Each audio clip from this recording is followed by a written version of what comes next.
They're trying to turn sperm motility into a competitive racing sport. Meta glasses should be like neon yellow or something so that everyone knows that you're wearing them. I had to humble myself and said, yeah, this ain't working right now. 9 to 5, here I come. He's literally from South Africa telling people in the UK and in the US, we have to get like immigrants out the country. Yo, everyone, welcome back. Brand new Techish in the building. It is me, Michael, and this week I am back with Dom from TechCrunch. What are you saying, Dom? How you doing? I'm good. How are you? I'm good. Well, I'm kind of good. I got to go through some rather depressing news. I thought it would be interesting to do kind of state of the union for Black founders. And there'll be some data, but a lot of it will just be kind of anecdotal. So from a data perspective, Black founded startups have raised just $290 million in this quarter. Oh, not this quarter, the previous quarter, sorry. And that represents only 0.42% of the near $70 billion deployed in US venture. Now, okay, it's one thing to quote numbers without context, but let's just say the peak in 2020, according to my research, was 5 billion. So we have gone from 1.5% to 0.4%. Now, both numbers are kind of abysmal, don't get twisted, but essentially the small amount of progress that was made basically is now kind of going in the negative direction, right? It's going backwards. And then anecdotally, like just a lot of the founders that I know, and we were speaking off mic about it, like a lot of people are kind of throwing in the towels, especially if you were doing anything that was kind of like serving the Black community, anything related to inclusion, anything kind of related to kind of like for us, by us. Like the market's so rough that a lot of founders I know are kind of applying for jobs on the low, right? Because it's just like, okay, I need to get back into corporate to kind of pay these bills. I know you used to do a lot of reporting on this back in the day, like, Black founder numbers and women, how much they're raising in VC. Like, what's your thoughts? What have you heard anecdotally, ear to the ground, like on your kind of journalism beat? I mean, it's kind of what you're saying. A lot of Black founders are struggling.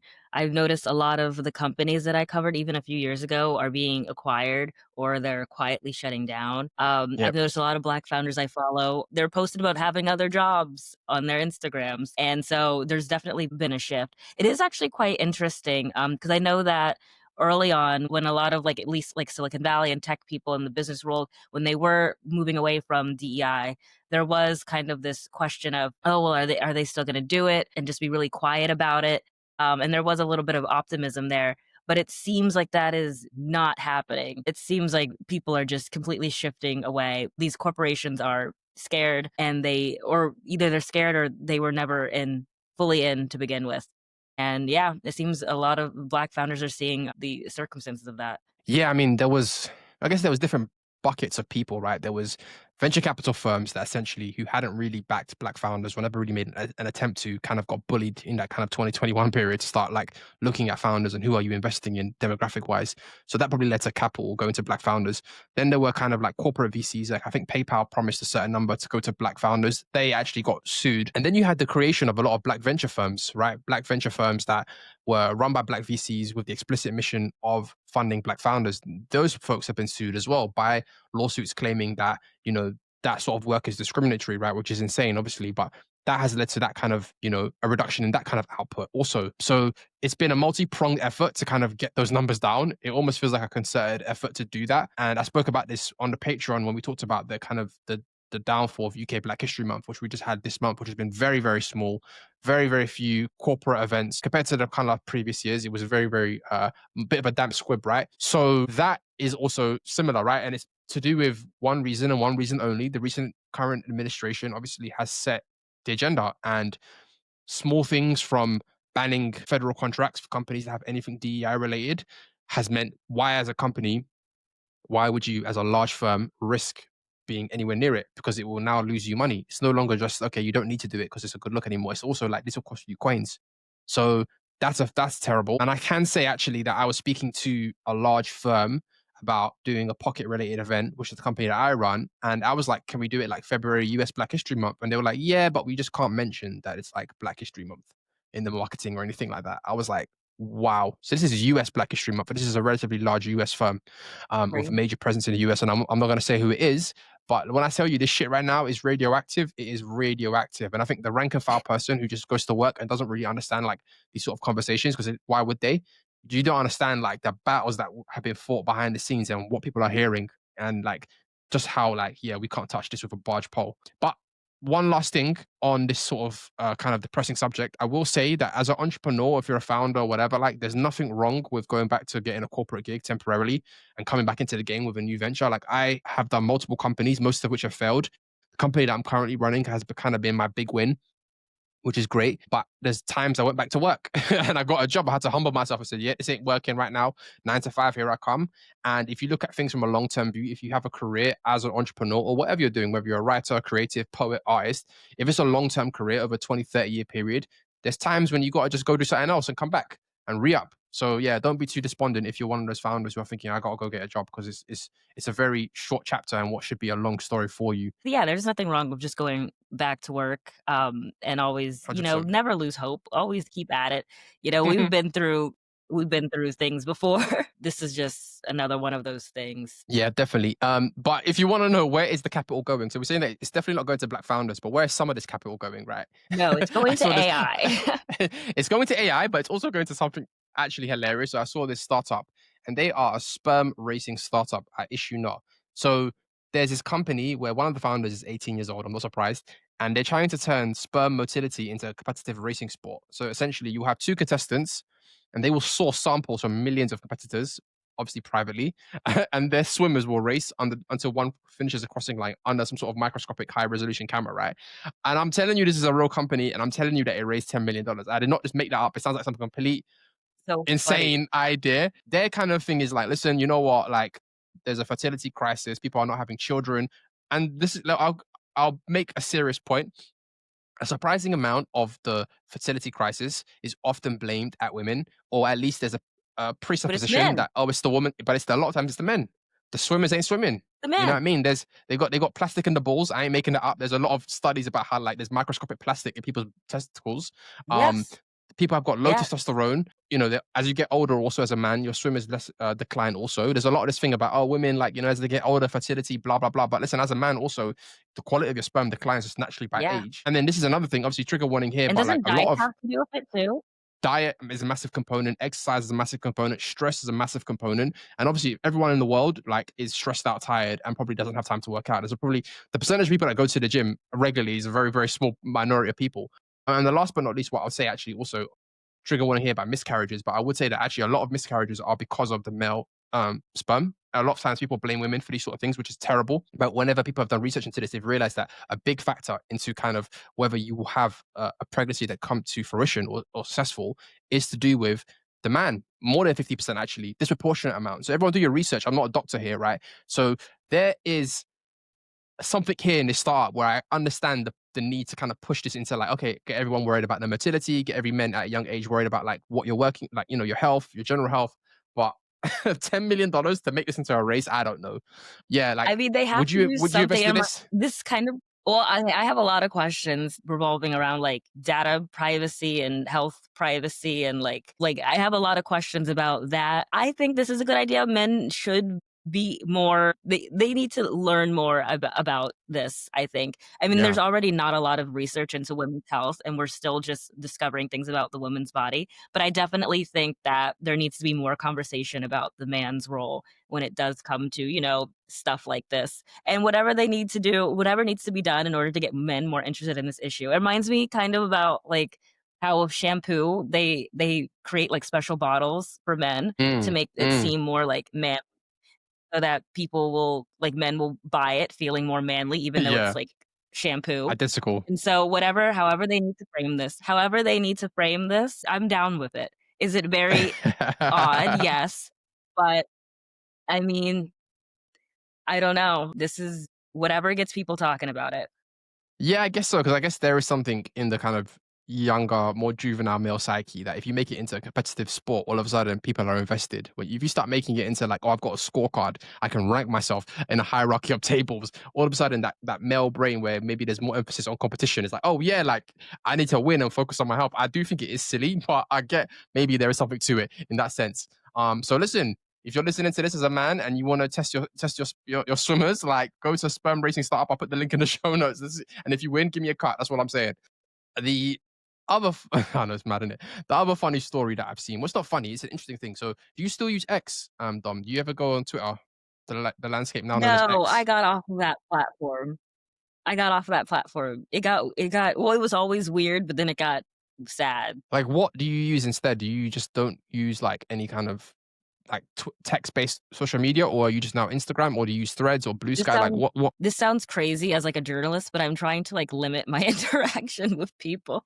I'm on Pinterest a lot, and then for work, I use Instagram and LinkedIn, but I use that for work. Otherwise, I'm really trying to limit my interaction with the outside world. So you prefer Pinterest is kind of like your Yeah. solitude, where you can just look at pretty images basically, and you're like, I don't want to hear people's thoughts and opinions. I think in Yeah, a and previous episode you there's mentioned this. no comment. Yeah.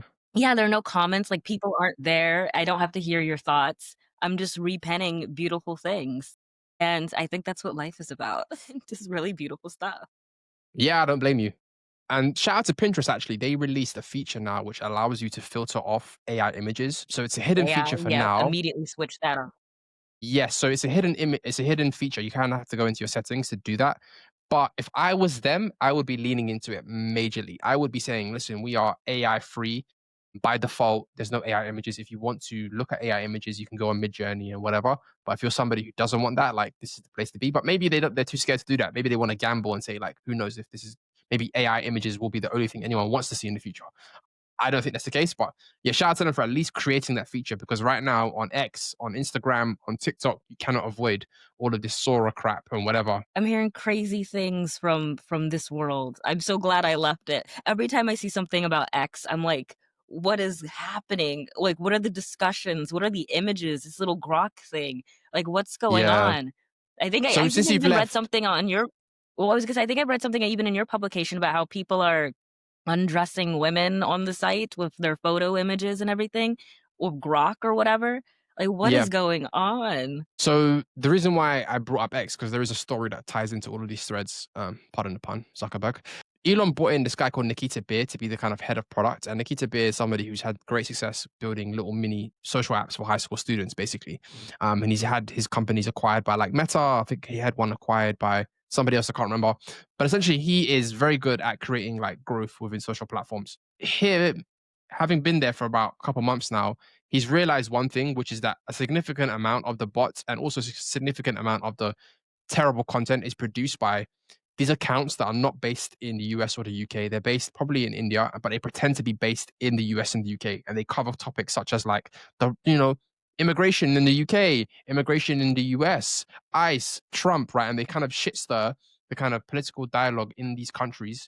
Um, because the creator payout, which is another feature that Elon was pushing, which is that you get paid. Essentially, the money you make is very little, but if you are in a low income economy, $200 a month is life changing money potentially. So they are very incentivized to just produce slop and crap.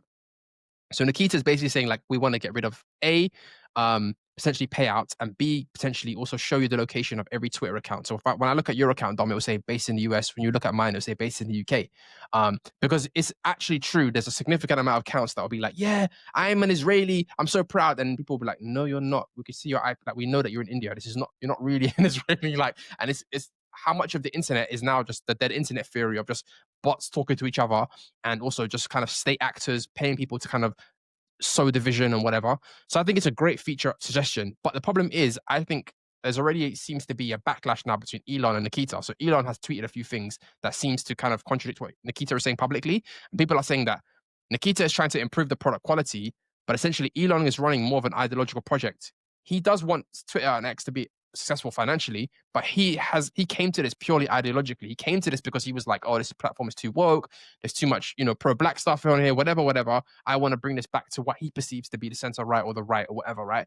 So if Nikita wants to put in changes that essentially says, okay, we're going to end up getting rid of a bunch of hyper right-wing bots because it turns out they're all just based in India talking crap and it's not really, really real dialogue, but that might hurt Elon's project. So I don't know. Keep an eye out for what actually happens. I think Nikita Bier might not last that long as the head of product at X, because actually there's two competing incentives. And I don't believe that Elon is running this purely Yeah. as a business. I believe he's running this to kind of get people that he wants elected to, he fell out with Trump, but Yeah, obviously in the it's beginning an it was great for him. ideological. So as a US citizen, like what do you make of the role that X still kind of plays and like Elon's kind of role in US elections and anything that I've mentioned? I mean, like, I talked to a lot of people, like, in the tech space, and it's very clear that perhaps this was not like, Twitter was not bought to be profitable. It was bought as a power play to have influence and power over things, and that's exactly what Elon got with buying it. And so, I mean, it arguably made him even more powerful, especially when it comes to swaying elections. and just having that social control over people. And you see so much division that comes from it, so much division on the platform. I mean, it doesn't surprise me that people are stirring stuff up. They get paid to do that, right? With the content creator payouts, right? Yeah. If if their accounts get really, really popular from stirring stuff.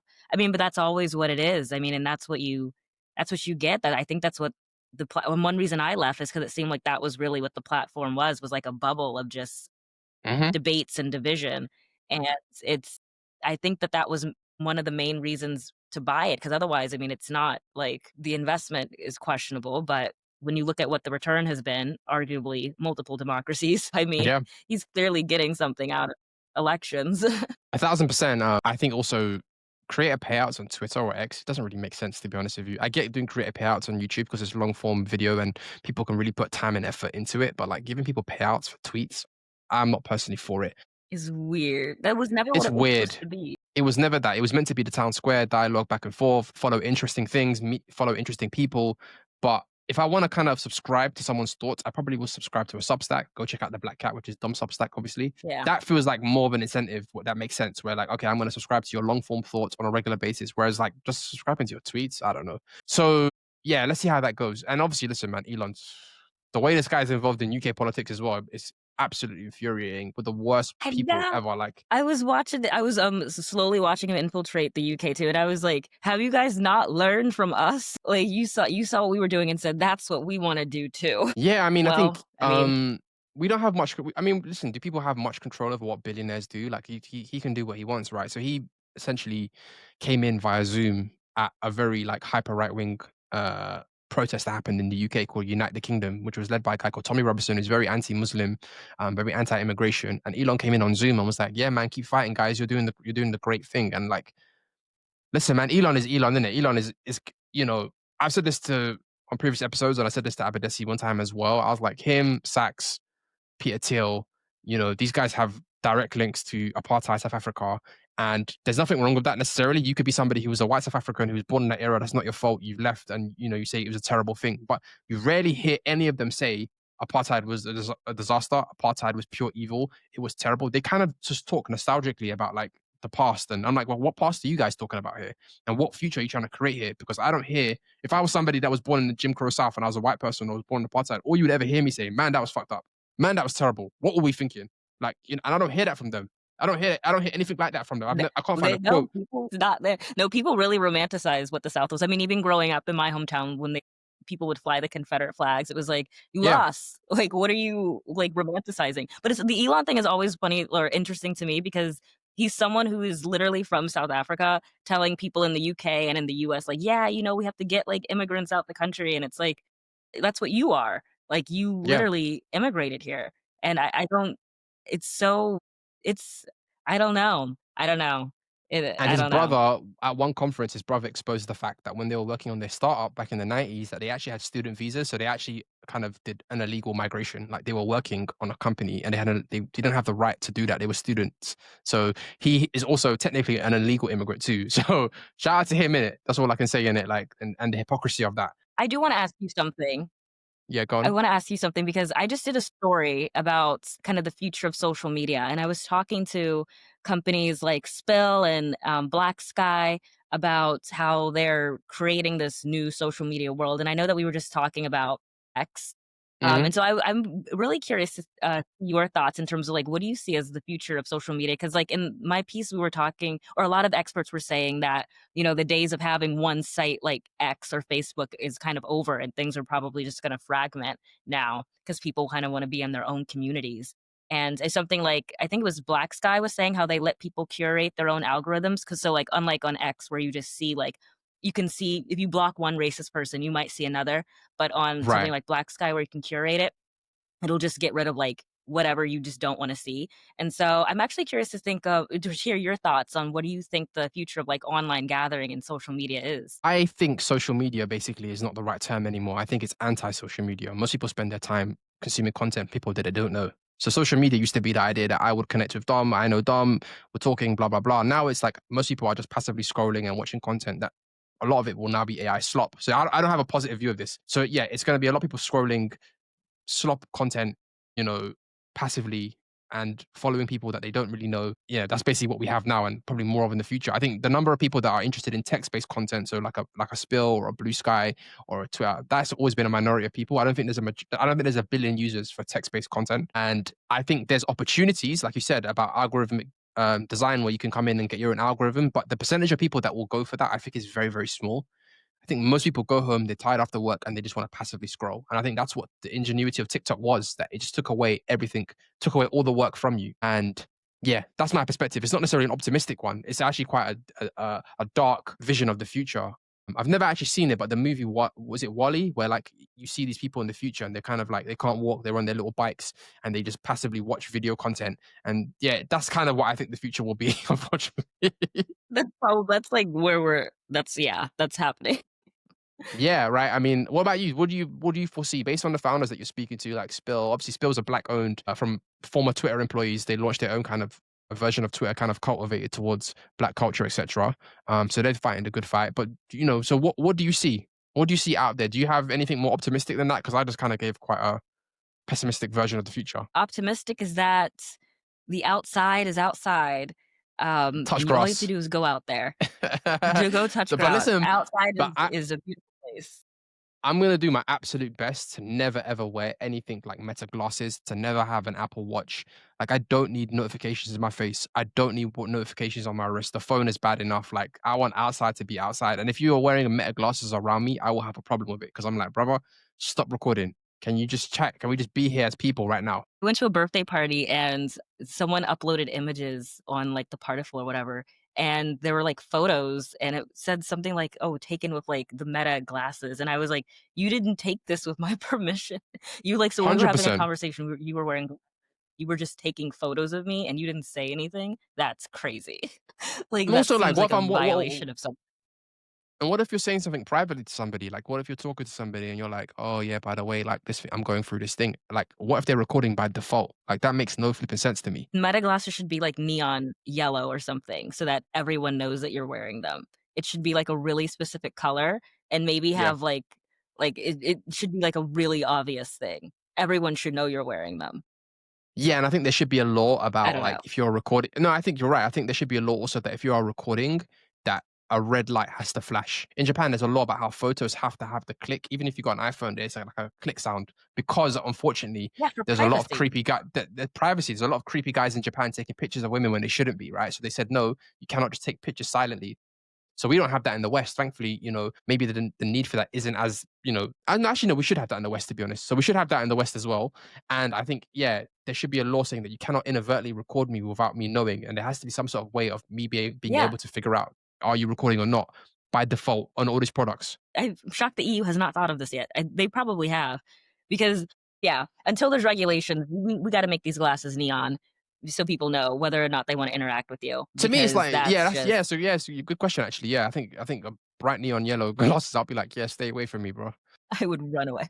No. Yeah, 100%. The other thing I was gonna say, we're now in a world where like recording is by default also. So if you use used to be on Zoom and you'd have like a bot that would join the call to say that, oh, this bot is recording you. Do you give permission to let it join the Zoom call? But now, like with Granola, which is a startup, and Notion, they have inbuilt recording functions so that if me and you are on a Zoom call, I can record that call without your permission. That audio will be recorded just locally and then transcribed into an AI documentation. Now, from a productivity point of view, that's very great. Like I've done it in meetings. I normally tell people I'm recording the call, by the way, but you don't have to do that at all. There's nothing that flags up to the other person that it's been recorded. So essentially now we're in a world where the only privacy that you can really have is your mind, because anything that you text is going to be used against you in a court of law. Email, definitely. Text, phone call, probably for sure. Zoom calls, 100% sure. So the only thing that's private is if like, what I'm saying, it stays in your brain. That's a massive shift in permissions that I don't think anybody really knew about. Like that's a massive shift in like what is acceptable to a consumer, and that was kind of done silently. This is why I wanna be offline more, because it's like there Mm, is no like, we knew that whatever you put out, like, online would be there forever, but I feel like now it's a step further, and maybe I don't wanna be super productive like this. Like, I don't know. I mean, I going back and forth between, like, if you don't adopt this technology, then you're probably gonna be left behind in, like, 10, 20 mm. years, and we're gonna be like boomer people who don't know how to do the latest current thing, but I don't know, some of this stuff, since there's just not enough, like, regulations, since there's not enough on the government level of like monitoring this type of stuff. I don't know, it makes me kind of nervous, especially because like in the US, our people are so old. They're not having productive conversation. Mitch McConnell is he's falling again. Like he's so old. Like we're not having productive conversations about this, which makes me nervous. Yeah, rightfully so. But Dom, thank you for coming back on Techish this week. We hope to see you very, very soon. Anything that you want to plug? Follow my Instagram. help me get more followers. And then yeah, if you want, subscribe to my newsletter, The Black Cat. Follow my Instagram, Dominic-Madori. And read my work on TechCrunch if you want. All right, cool. Peace, everyone. Ciao. You know what? Let's jump onto the Patreon side of things. We'll do a Patreon story. I think let's talk about Marc Lamont Hill blowing up on a Joe Budden podcast. To watch the full episode, subscribe at patreon.com/techish. You'll get access to all full-length episodes, no adverts, the chance to submit your questions into the show, and early bird discounted tickets to our live shows. Subscribe for as little as $5 a month.